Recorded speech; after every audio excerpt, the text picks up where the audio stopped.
Quand les silences arrivent trop vite, après les conflits, il faut écouter ce qu'ils cachent.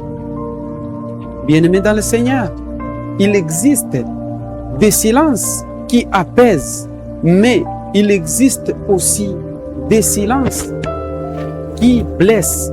Après un conflit, beaucoup pensent que le calme signifie automatiquement la paix. Pourtant, ce n'est pas toujours vrai. Parfois, le silence n'est pas une guérison, c'est une douleur enfermée. Ce n'est pas la paix du cœur, c'est la fatigue de parler. Ce n'est pas le pardon, c'est une blessure qui cesse de crier. Dans beaucoup de familles, dans les couples, dans les amitiés, et même dans l'église, les gens ne se disputent plus, mais ils ne s'aiment plus non plus. Le conflit s'arrête, mais la distance commence. La Bible dit, il y a un temps pour se taire et un temps pour parler. Ecclésiaste 3:7. Le problème n'est donc pas le silence lui-même, mais ce qu'il cache. Bien-aimés dans le Seigneur, shalom et soyez les bienvenus sur votre chaîne. Et surtout, je vous en supplie de suivre la vidéo jusqu'à la fin. Le silence peut cacher une blessure profonde. Certaines personnes se taisent non pas parce qu'elles vont bien, mais parce qu'elles sont épuisées intérieurement. Anne, dans la Bible, portait une douleur silencieuse.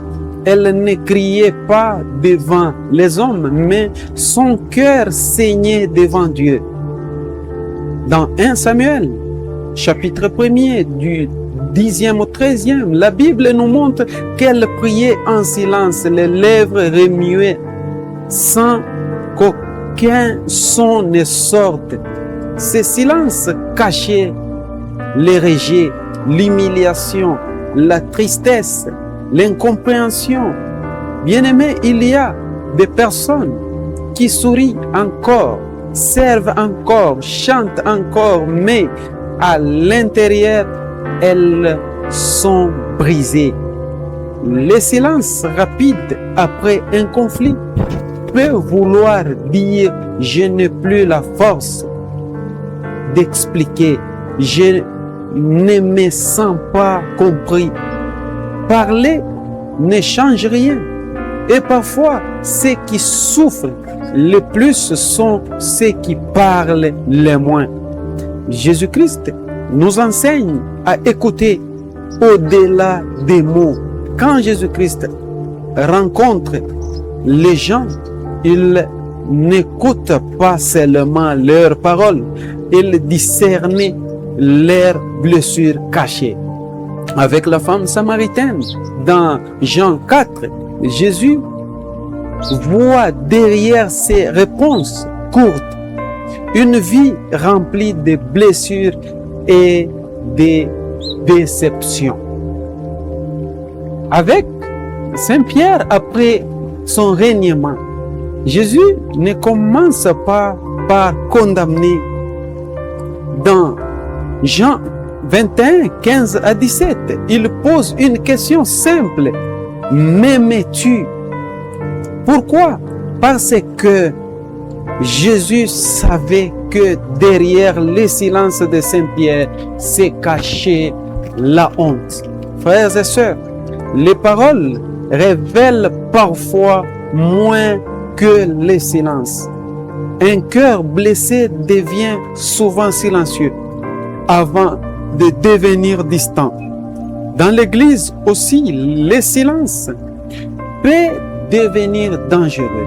Il y a des communautés où tout paraît calme extérieurement, mais intérieurement, la frustration grandit, les blessures s'accumulent, les cœurs se ferment.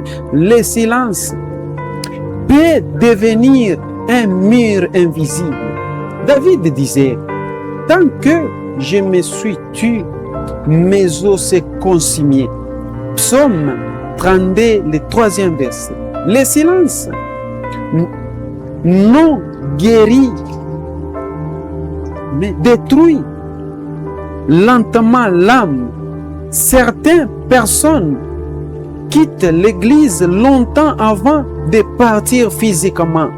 Elles partent d'abord dans leur cœur. Quand quelqu'un devient soudainement silencieux après une blessure ou un conflit, il ne faut pas seulement regarder son silence, il faut écouter sa douleur.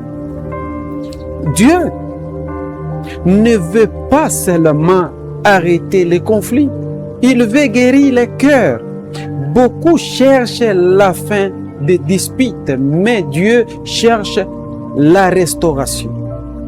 Une paix imposée n'est pas une vraie paix. La vraie paix vient quand la vérité, l'amour et le pardon se rencontrent.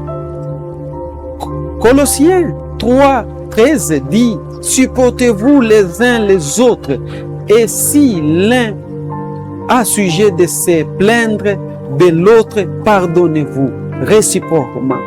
Le pardon biblique n'est pas le silence froid. Le pardon guérit, rapproche et restaure.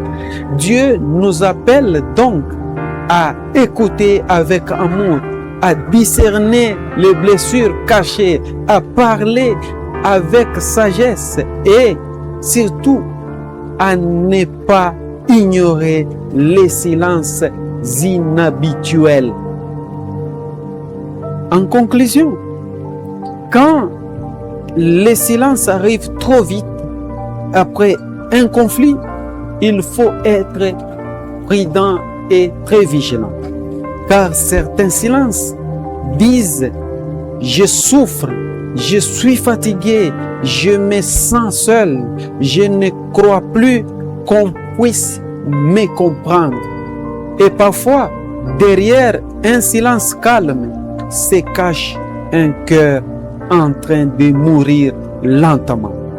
Que le Seigneur Jésus-Christ nous donne des oreilles qui écoutent les cœurs, des paroles qui guérissent et une sagesse capable de discerner ce que les lèvres ne disent pas.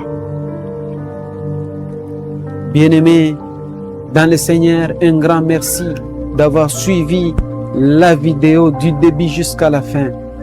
Et surtout, si vous avez aimé, partagez-la. Et si vous n'êtes pas encore abonné sur cette chaîne, veuillez vous abonner et laissez en commentaire vos avis et considérations. Et surtout, les sujets que vous voulez que nous puissions développer. Un grand merci et que Dieu vous bénisse.